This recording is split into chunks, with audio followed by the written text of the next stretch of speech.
Hello everyone, this is Mumbo here, welcome back, and today we are back on the Hermitcraft server. It is episode 68, and boy oh boy am I happy to see ya.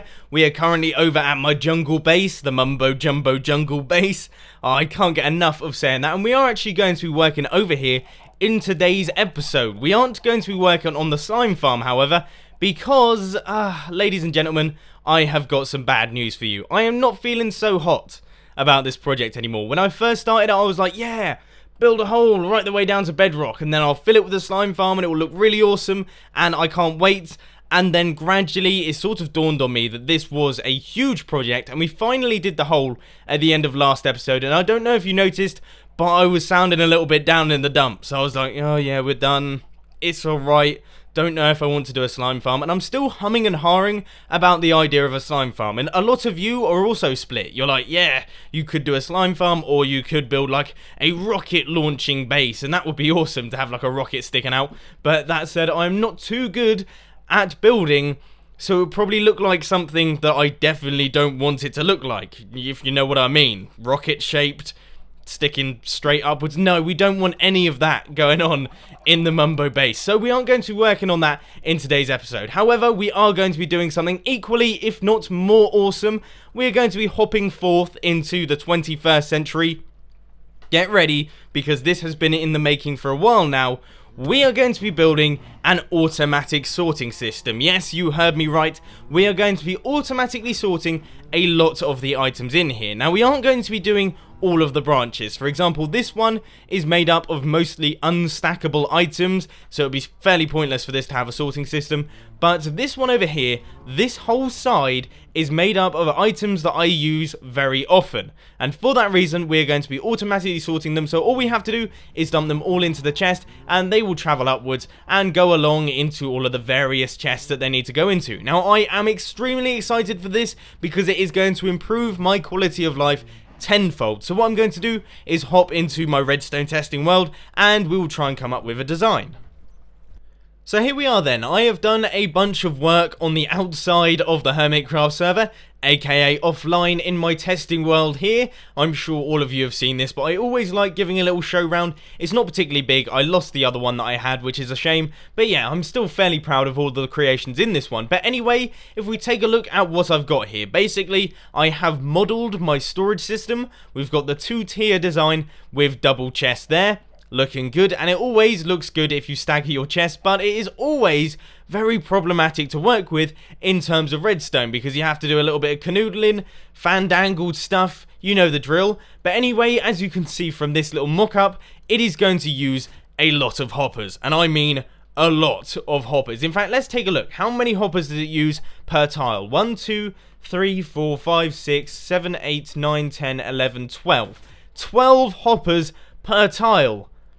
That means that we're going to need a huge number of them to do our whole storage system. I can't remember how many chests I had in there, but it's something in the region of about 20 blocks long, so that's 20 times 12, which is 240 hoppers. I am going to have to need more hoppers than I've ever had before in Minecraft, so that's going to be a little bit stressful. But anyway, as far as the design is concerned, it really is quite simple. We have got ourselves a sorting system up here and a sorting system down at the bottom. Now, for anyone that is wondering, hey, what happens if you overload on items? I've sort of forgotten about that because I've never ever overloaded on any item, so we shouldn't have any problems there. If we do, then I will try and sort it out. But anyway, back to the Hermitcraft server, because we've got a lot of work to do.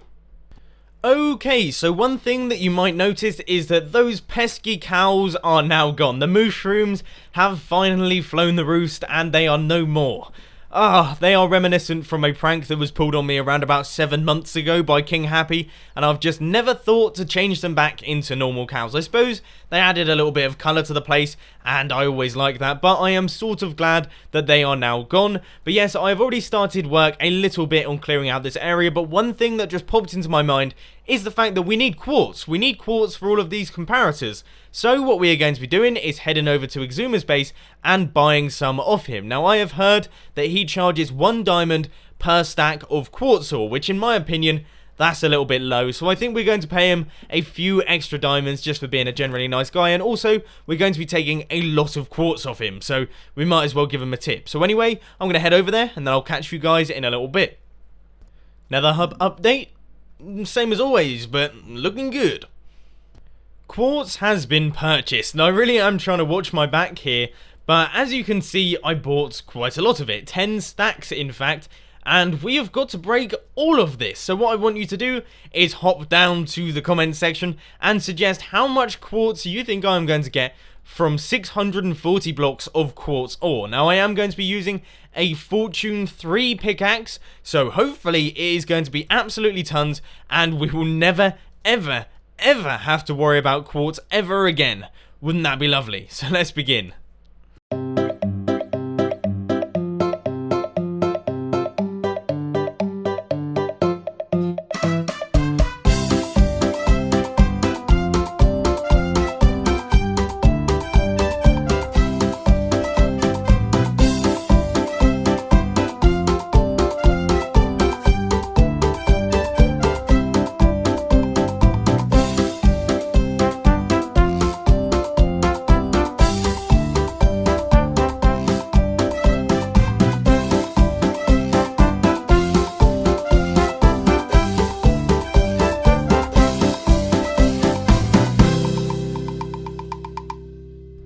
Drum roll, please. I'm going to stop doing that because that's quite annoying. But you may have noticed I did a little bit of a spoiler in the time lapse there, but really it shouldn't help too much because I managed to get myself to 22 stacks and a bit. Just the tiniest little bit over. But whoa, 22 stacks. That means that we could technically make 22 stacks of comparators if we really wanted to. We're not going to need that many in today's build, at least I hope we don't. So yeah, that has been a pretty sweet haul indeed. But anyway, now we are going to be heading back over to the storage area and we are going to finally start on the building process. I know it's been a little bit long-winded with the planning and the buying of quartz, but yes, so I've got to clear out all of the area around it and then I will see you guys in a little bit. Boom, ba-bing, bang, bong. That is all done, and dusted. Woohoo! Okay, so that didn't actually take that long, and I don't know what happened to my vocabulary there. Wow, I just sort of went into CBBC child mode. I don't know. But yes, the actual hole itself is now all complete. And yeah, like I say, it didn't take that long at all. But I did have to move the Haste 2 beacon that I had over at the giant hole back over to my base so that I could use it over here. Because mining with Efficiency 5 and Haste 2 is just the best feeling ever. You are just like, bow down to me, thine blocks. And it's the best. So, yeah. Now that I have just recorded a whole cut of me sounding absolutely mental, we are going to start adding in all of the hoppers. And it turns out I actually haven't completely finished this yet. Still got a little bit more mining to do. But like I say, look at this. It just completely destroys all of the blocks. And then all I have to do is hop up here a little bit and destroy all of these blocks. And then just more destruction. Ah, it's what I live for. First full stack of hoppers are gone. Oh man, like I say, this is going to use a lot of hoppers. But what we've got here is we've got all of the hoppers that are going to be running into all of our chests. That is quite obvious. And this is going to take up the bulk of the hoppers. But then up here you can see I sort of have a random strand of hoppers. And that is because these are what are actually going to be carrying the items along. And you may notice they are going in the opposite direction that you would expect. But that is because this is the bottom rung. Basically, here is the plan. We will have a chest down here, and then the items will flow out of the chest, up an item elevator, along a line of hoppers that go along the top right up in the sky up there, and they will go along there. If the items haven't been sucked down into the chest, then they will just drop down and drop into this line of hoppers that will then run along like this, and hopefully they will find their way into some chest down at the bottom. If they don't make it into a chest down at the bottom, then they will just probably carry off into some other chest over here that is for like miscellaneous items that aren't involved in this sorting system. If we don't have some way to get rid of miscellaneous items, then we'll have a problem because the sorting system will back up and it will be useless, which we definitely do not want to do. But anyway, I am going to continue farming for resources. That's pretty much all it's been so far, so I'll catch you guys in a little bit. That's almost 2 stacks gone, but there is some good news there because I have now finished all of the hoppers for our bottom layer of the sorting system. So I'm quickly going to try and dismantle all of these blocks here that I've put down as a guide for our hoppers, and I don't think I'm going to be able to do it with particular ease. All of these blocks are flowing through into the sorting system, so I've just realised that every single one of these chests at the bottom here will have a set of stone bricks in it, which is a bit of a shame because that is going to be a boatload of effort to get out. But now the next thing that we have to do is where things get a bit more complicated. We have to start doing all of the redstone. And as you probably saw in the episode that I did with Corrales, I am fairly bad at remembering how the sorting system goes. So the chances are I am going to mess this up and have to start again, which ideally I don't want to do. But who knows what can happen. Let's just start placing down the blocks. I've got my iron blocks at the ready because I love using redstone on iron blocks. So let's begin. It's going to be a tough one. Now would you look at that? All of the redstone is done just as I just said that I was going to do. It has all been complete. Ooh, okay, so it's not really as time consuming as I expected. That took the best part of sort of 25 to 30 minutes, so it's not really that bad in terms of redstone. It's just the amount of resource gathering that you need to do beforehand. That really is the killer. Now obviously I am using iron blocks here, but iron blocks aren't the problem. Seriously, my redstone supplies are going through the floor right now. I don't know if you remember, but around about 2 or 3 episodes back, we managed to get ourselves up to 35 stacks of redstone. Now we are down to this many, about 11. Yeah, it really is just flying through it. And obviously that isn't just in the sorter. In fact, as far as the sorter is concerned, we haven't used that much. But then again, each comparator requires 3 redstone torches. Obviously we've got a ton of torches down here. Each repeater requires 2 torches. And then all of this redstone is obviously a lot of redstone. I mean, it all starts to add up. You get the snowball effect happening, and you just end up going straight through all of the resources that you thought you had tons of. But anyway, what I'm going to do is I thought I would take you through how this sort of works, or at least not how it works, but how to go about building it, at least one of the modules. So down at the bottom here, we have got our repeater, and I am going to be building this from the floor up, so it's going to be quite tough to explain. But if we take a look at this one next to it, we will have a hopper here, and that will have a certain number of items in it. I believe it's about 22. And this is the point in which the comparator changes from a signal of 1 to a signal of 2. And when that signal goes from 1 up to 2, the redstone will reach down to this level, powering this repeater and unpowering this torch, allowing one item to drop through the hopper and go into the chest. Now, because this hopper up here is going to be full of items, all of one specific type, no other item will be able to drop into it, so only the select item that you have in the hopper will be able to go through into this chest. Now, I know that has been a very odd explanation there, and I apologise that it was probably all gobbledygook to all of those of you who don't fully understand the redstone mechanics behind it, and all of those who do understand it, you were probably thinking, I know all this, you don't need to tell me. But anyway, that is the sorter almost done. We just have to head down underneath with our trusty 1 redstone torch that we had left, and plonk that down so that it will power our hopper, and then we will have ourselves the sorting module. Now, one thing that I do have to do that I'm a little bit scared of doing is I will have to fill up all of these hoppers with each individual item to a very specific amount. That is going to take absolutely ages, but we will cross that bridge when it comes to it. So I just thought whilst we did the time-lapse of me building the top layer of the sorter, I would do one of these time-lapse talk things where I chat away about everything that is on the top of my mind, get it out in the open for you to hear so that you can discuss it down in the comments section. Now, I know some of you absolutely love this and some of you completely hate it, so what I will do is I'll put a bunch of quick skips down in the comment section, the description, and also on the screen if I do remember, so you can skip away from this element and you don't have to listen to me rambling. But what I want to talk about in this one is money. Money is the universal stressor. Everyone is stressed by money, even the rich people, which I can't seem to understand. But what I want to talk about today is, would you rather spend a little bit more on something high quality or go cheap and know that you can replace it fairly easily, even if it breaks after like the first week? Now, this is something that has been on my mind recently because obviously I'm about to buy a car. That is one of those things. I'm spending a little bit extra on a car because I know for a fact that it's going to be 10 times better than my current car, and hopefully it will last a little bit longer as well. But also, there are other things. For example, I often take the standpoint of buy expensive and then make it last longer. I really like buying slightly more expensive pens.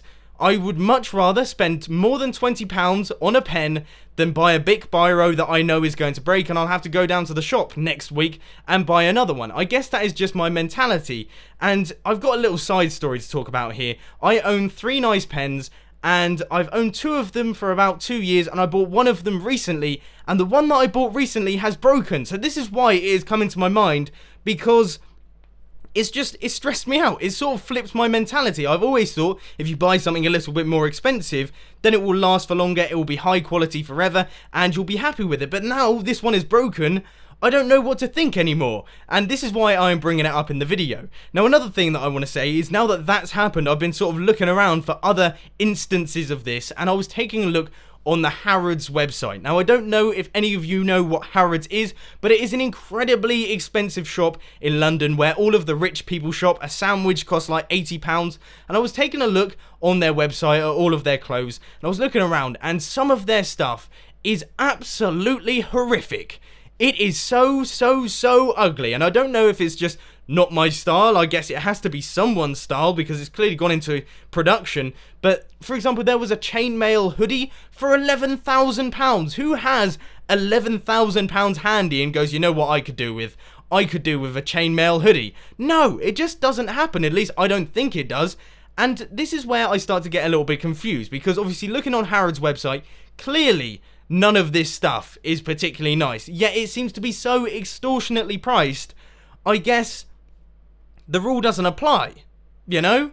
And this is where I start to get a little bit boggled. So what I want to know is, would you rather spend a little bit more on something high quality, or would you rather go cheap and replace it willy-nilly whenever it goes wrong? I don't know. I'm getting a little bit confused over it myself, and I just want to know your opinions on it because I'm interested in that kind of thing. But anyway, back to the video. Let's get on with some more interesting stuff. Good news, everybody! The full item sorter is now done. I did not expect to be saying that in today's episode. My plan for this episode was to just get all of the hoppers in place and a little bit of the redstone, perhaps the bottom layer. So really, we have gone, well, under schedule, but we have overdone it in today's episode, which is never, ever a bad thing on this channel. I am more than happy with that. Just remove any items that we have stuck in our hoppers there, but yeah. This thing looks absolutely awesome, doesn't it? It looks like an absolute machine. And I don't really know what I'm going to be doing with this room now, but what I definitely feel like I should do is I should have at least one glass wall so we can take a look at this redstone in all of its glory. I mean, we didn't build it out of iron for nothing. We want people to come in and looking at this because it is a pretty sweet contraption indeed. But now, we don't want to be doing any more of the redstone. I need to clear up this room a little bit. What I'm going to do is I'm just going to flatten it out. I'm not going to be doing any decoration or anything like that. I just want to flatten it out so we don't have any of these grooves here. I will probably also get rid of all of the water underneath, because even though I know for a fact that this water could not find its way up here, still, water and redstone do not mix. So I'm going to do that, and then I'll catch you guys in a little bit. So that has all been done now, and there is one thing that I just want to say. It is 100% temporary, because look at this place. It is the greyest room I have ever seen in my life. I have never seen a room look so grey before, and I must admit I'm getting sad just standing in it. I mean, look at this screenshot here. Just so many shades of grey in one place, and I am trying so hard not to say 50 Shades of Grey. It's on the tip of my tongue, but I refuse to say it. I refuse to say it because I've heard it is one of the worst books in existence. So there we go. But yes, this room, it is going to be worked on soon. It just reminds me of the English weather right now.